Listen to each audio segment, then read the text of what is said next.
Assalamualaikum warahmatullahi wabarakatuh.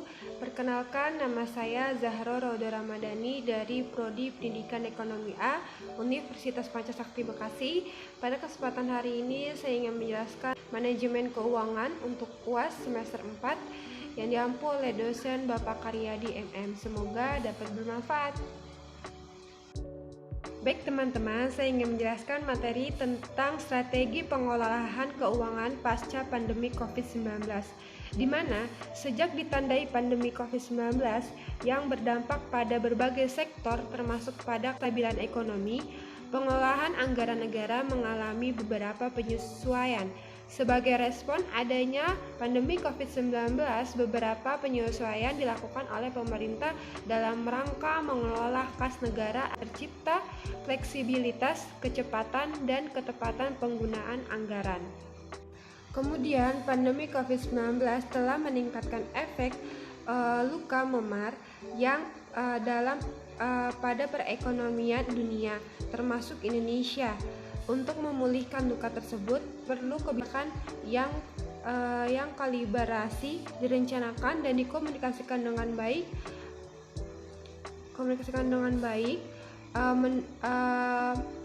oleh setiap negara, khususnya dalam mendorong produktivitas dan investasi bersama dengan strategi di bidang ketenagakerjaan dan realokasi modal. Selanjutnya yang kedua yaitu pandemi COVID-19 yang sedang berlangsung sekarang ini membuat dampak yang beragam.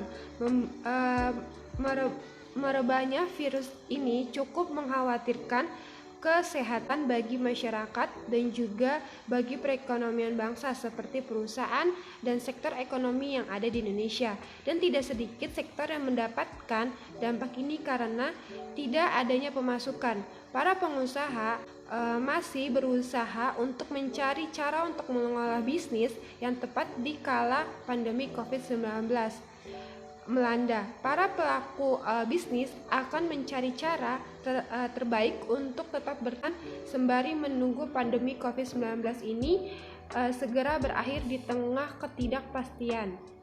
Maka dunia bisnis di era globalisasi ini, pemasaran produk baik barang maupun jasa dapat memanfaatkan kemajuan teknologi informasi, media sosial yang dapat produk dari teknologi informasi berikan manfaat optimal bagi pelaku usaha. Dengan media sosial, pelaku usaha dapat memaparkan spesifikasi produk, kualitas, dan harga sehingga konsumen bebas untuk memilih barang yang dibutuhkan sesuai dengan yang diinginkan.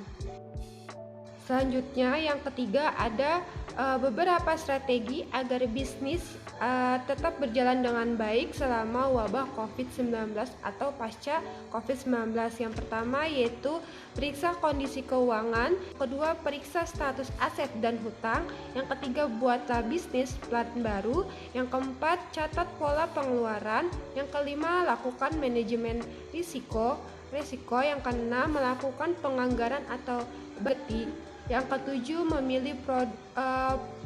memilih proteksi diri, dan kedelapan melakukan investasi.